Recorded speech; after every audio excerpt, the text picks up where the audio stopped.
Hi, everyone. I'm Natalie Patterson with NJ.com. New Jersey voters have approved a ballot question that amends the state constitution to make marijuana legal. We're talking about what happens next. Joining us today is Amanda Hoover, the State House reporter covering cannabis for NJ.com and the Star Ledger. Amanda, thanks for being with us. Thank you for having me, Natalie. We're going to get right to it. Main question, does the positive vote yesterday mean people can start purchasing marijuana recreationally? No, not yet. The lawmakers still have to pass a bill that will go into the details of what legal marijuana will look like in New Jersey. And new dispensaries are going to have to open up to meet the need. There is a medical marijuana program in New Jersey, but really they're focused on the 95,000 or so patients that are registered for medical marijuana in the state right now. So there's not immediately a legal way for people to purchase marijuana. Okay. And by the way, I should mention, you can leave your questions in the comments section below. We'll get to as many as we can. Next question, Amanda, is can you still be arrested for marijuana possession in Jersey despite yesterday's vote? For now, it's a very real possibility. It's a little bit of a gray area because the ballot question is going to amend the Constitution, but that again is for people that are 21 and over. There could still be arrests for people that are younger, and that doesn't even take effect immediately. So lawmakers either need to pass a bill that will decriminalize possession of marijuana so that it would be replaced with some type of fine instead of jail time and a record, or the governor's administration could issue a directive to police departments and prosecutors to not prosecute and arrest people for these type of offenses anymore, as we're kind of waiting for this to all shake out. And what about previous convictions, marijuana-related charges? There's a big push from advocates to really make sure that that's going to be in this enabling legislation, which is expected to be a very lengthy document. It's going to cover a lot of different things. There was an expungement law and reform passed last December that Governor Phil Murphy did sign. It has a very complicated rollout. The expungement system in New Jersey was very overburdened, outdated, but that law did include a provision for expunging certain past marijuana offenses. And that would happen automatically as soon as that can all come together and be built as a pretty much a new system. Okay. So what did voters yesterday actually approve on this referendum? Yeah, the ballot question in its nature was short. It was not, the hundreds of pages of legislation we're expecting to see. The only things it really did address is that you would have to be 21 and over to purchase, that the marijuana would be subject to the state sales tax rate, which is 6.625%, as well as possibly an additional 2% that could be levied by different municipalities where these sales were taking place. And it also put this new industry under the control of what the Cannabis Regulatory Commission, the CRC for short, that is not seated yet, does not exist yet, but ultimately that will be the body that kind of governs and regulates this. How soon do you think that body will be assembled? That is already delayed. It was actually established under a 2019 law that expanded the medical marijuana program. It's supposed to have 5 members, and they were supposed to take the medical marijuana program out of control of the Department of Health. That was supposed to be seated by January. They were supposed to start having rules and regulations. So far, only 1 of 5 members have been appointed. There's just delays that have frustrated people on the medical marijuana side. If legalization can push that and make a little bit more urgency for this committee to be seated, I think a lot of people will be very happy. But we don't know yet when that will come to be. Okay. Speaking of lawmakers, what do they have to work out before this becomes a reality and you can use recreational marijuana? They're going to have to address almost everything because that ballot question was so brief. They're going to have to look at how many licenses are they going to be? How will they be given out? Are there going to be limits on how much you can purchase, the potency, if you can purchase edibles versus just smokable marijuana? All of this is something, that will be worked out between the legislature and maybe the CRC, that commission as well. These are all just things, that other states have dealt with when they're trying to set up their programs. And it's something that lawmakers in the past have really thought about and considered in New Jersey, but it's just not in the question. So for right now, it's up to lawmakers to determine how to implement this thing that the people have now said that they want. It's already starting to sound like we're going to do a good deal of waiting after yesterday's. Yeah, there's already been a good deal of waiting. It's been 3 years since Murphy won the election for governor, and he campaigned on a promise of legal marijuana within 100 days. And lawmakers they They couldn't get enough votes. Murphy was all for it. A lot of leadership was for it. The people were for it. Even then, they were polling that they were very interested in this. And last year, they just, again, the possible legislation on this had failed to get enough votes, and lawmakers said, let's put it to the people. Let's get that directive for the people to move the legislature. And, that's what we saw happen yesterday. So how long do you think it'll take state lawmakers to pass this bill? Are there any other states that you can look to kind of get a sense of a timeline? Yeah, lawmakers they want to consider legislation immediately. Senator Nick Scuteri, he sponsored previous bills on this. He has said repeatedly over the last few months that he wants this to be done in the next coming weeks. He said that he may even introduce it as soon as tomorrow, and then there would be some hearings on this.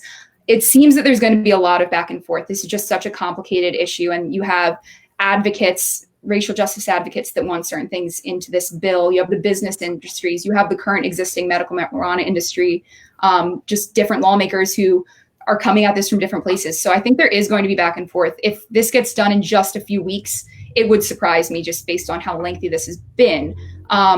In other states, in Massachusetts, from when they voted to legalize until they opened their dispensaries, that was 2 years. In Maine, it was 4 years. And that's all the way to opening dispensaries.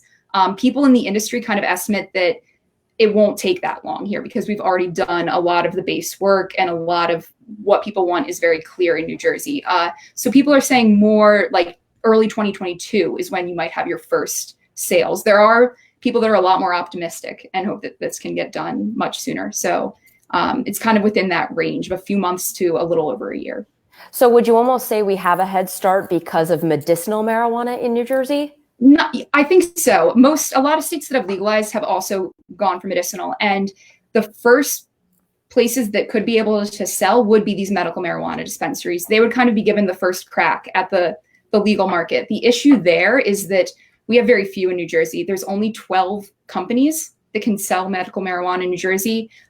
3 of them haven't even opened yet. They're licensed, but they have not finished growing and setting up their operations to open to the public yet. So there's been a supply issue for the medical marijuana program. You have 95,000 patients trying to use just about 12 dispensaries. And they've complained about long lines, shortages, having to drive really far. So you have this head start where these will be the people that they understand how to make this product, how to market it, all of that, and they'll be the first ones selling.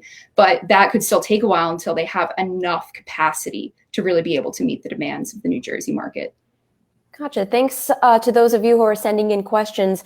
Amanda, someone asked, will yesterday's referendum affect the medicinal marijuana industry in any way in New Jersey?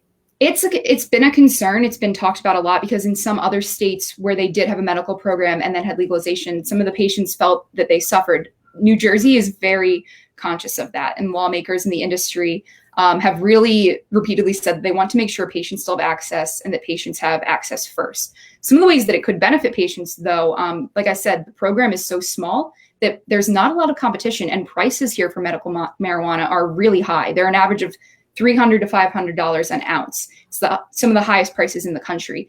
If there was more competition, those prices would ultimately drop. And then they would have more options as well as there's more producers coming in. Say you are a person that uses medical marijuana and you maybe want to keep using that dispensary. Maybe you're not, and maybe you just want to purchase from the legalized public dispensary, which we call adult use. So they could have more options and lower prices as this industry starts to grow. When do you think is the earliest we would hear about the legislation? It could be tomorrow. We had a story yesterday on the site that Senator Nick Scuteri was saying he wants to introduce it tomorrow, and he hopes to have hearings sometime next week. So we might have a better picture in, just about 24 hours from now or early next week of what this legislation would actually look like, and start to be able to get a feel of how other lawmakers are perceiving it, and if it is going to be a big fight or if this is going to be something that passes smoothly. And is that legislation, starting from scratch? Is it something lawmakers have seen already? It's something that the Senator Scuteri has said really relies on his past legislation. The bill that was pulled it was in the legislature up until a year ago, and then it was pulled as they waited for this vote. So he's saying, we don't know quite what these changes are, what these tweaks are, but he has said that was a bill. It was pretty popular. There was just a few people that wouldn't vote for it that were holding it back. So I think he wants to keep a lot of what was in there the same as we go forward. Okay. Will current medicinal dispensaries in New Jersey be allowed to sell recreational marijuana?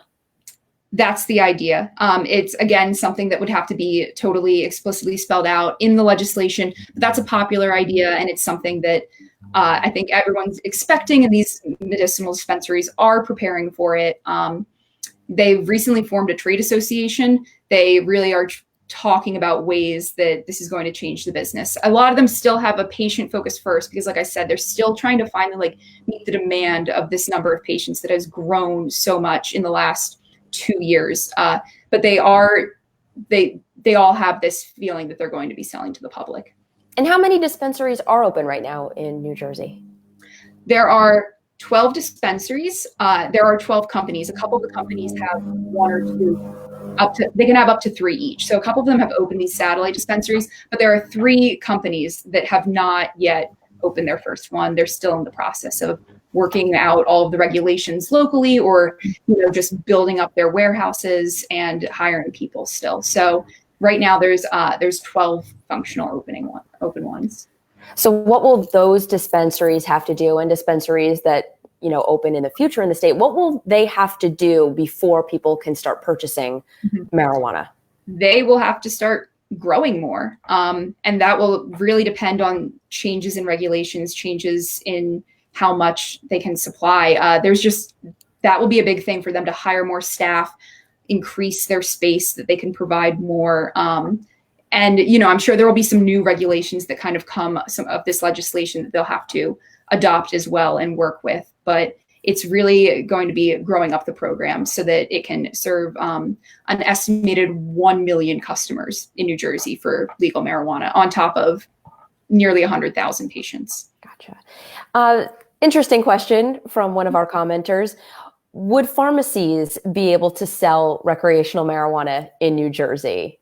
I don't think so. That's not an idea that's been floated around. People kind of treat the dispensaries like their own sort of brand of pharmacy. You go in there, you don't have a pharmacist. They call them often bud tenders, but they're people that are knowledgeable about the products, and they talk to patients as they come in. So I don't see that happening, anytime soon, and not in New Jersey. It seems like this is really a thing that stays within the dispensary for now. All right. Thanks, Amanda.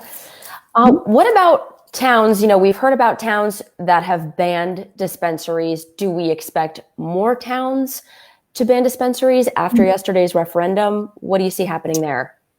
It's possible the towns are going to have to take a stance. There's already about 70 that have said that they don't want this here. People in the industry tend to think that there will be more people kind of coming out in favor. You have the people that just say, no, they're not interested. You have the people that have been very interested. And there's a lot of towns in the middle. And these towns seem to just be playing a waiting game, seeing what is the risk, what is the reward, and deciding if they're going to approve dispensaries or seek them out for their town. So that the industry seems to think that there will be a bit more of a warming up process to having these dispensaries than that there's going to be a sudden push by more towns to keep them out. Gotcha. So going back to yesterday and the vote, can you shine some light on the breakdown among voters for this issue? Was it close? No, it was not close at all. It was there's about 62% of the precincts reporting as of this morning in New Jersey. They called it last night, when there had been a little more than half the vote in. And this is steady. About 67% of voters said yes, and another 33% said no. That's very in line with all of the polling that we've been covering over the past 8 months, I would say. Every poll showed at least 60% of people were likely to vote in favor. And the numbers that we're looking at right now, not the complete finalized results, but with 62% or so, are even on the higher end of that. That was one of the best polls I saw, was more of like a 66, 67% favoring. And that's where that stands now. So I don't think it was a surprise to anyone on either the opposition or the camps that were in favor of this. Talking about how that vote breaks down. Of course, some folks are concerned about people driving under the influence. How is that issue being addressed as Jersey moves forward? It's a complicated one. It's been a concern of the past few years, and it is something that, police have talked about this in different conversations about legalization. You can't prosecute or find out if somebody's been driving under the influence of marijuana the way you can with alcohol, just because you can test positive for THC, the active ingredient in marijuana that makes people feel high, for weeks after you've used it. So you could be completely not impaired while driving, and still have this THC in your blood. So it's a really difficult position for officers and police departments to try to figure out how to get a handle on this. And one of the things that they've been doing over the past few years, in anticipation of this, is hiring more, they call them drug recognition experts. They're police officers that are trained specially to recognize impairment, more from like a witnessing and being at the scene kind of standpoint, as opposed to a blood test. So that's one thing the police departments have been doing. But they've really consistently expressed concerns that this could create a lot of chaos on the roads. The thing, though, that people on the other side of this say is that it's not expected that legalizing marijuana will create new users. Pretty much people have been doing this for decades, and so the hazards to the road are more or less the same number-wise. People could be smoking marijuana they purchase illegally and then getting in their car. So legalization hasn't really had like an uptick, or not a proven uptick in other states in terms of driving under the influence following similar ballot questions passing like this, and the industry is getting started. Okay. Along those same lines, does yesterday's vote change how drug test regulations are followed, like workplace drug tests? It's going to be a little bit complicated, because if you have a federal job, marijuana is still federally illegal. And that's a thing all over the country, even with these other states that have legalized. They're all in violation of federal law. The feds have not really come in and cracked down on the states themselves. With the drug testing, I'm sure it's going to play out in courts a little bit, because this is now legal in New Jersey. It's in the state constitution. So there are going to be many jobs that can't, deny you the right to work because you've used marijuana, at home in your free time and are coming into work unimpaired. That's a similar thing that's been going on with the medical marijuana program, is that there's been a few lawsuits from people who, were medical marijuana patients in the state of New Jersey, registered, authorized, and acquired their marijuana in a legal way under state law, and lost their jobs. And there's been some cases that have said that doesn't fly. Like they're protected by this law. But it does depend, different jobs where maybe you have to operate heavy machinery, driving jobs, or jobs that link to the feds. There's some gray areas there where this could, still have different implications for different people. Absolutely. For those who joined maybe after we hit on this subject, I want to just go back. Mm-hmm. One of our commenters asked, will this reduce the cost of medicinal marijuana? It's expected to. That's something, though, that is going to take some time. It's not going to be that the legalization triggers, a drop in prices. It'll have to be as more and more dispensaries open up and the state sees more competition, that those prices would fall naturally, as in any other industry when more competition is introduced. And that's the hope of a lot of people, just because the medical marijuana prices here are so high compared to around the country. Right. Thanks, Amanda. I'm sure you're going to have lots more articles on this going forward. Thanks for answering all these questions. Yeah, thank you so much. And you can head to NJ.com/marijuana for more information and the very latest on this subject. Thanks for joining us.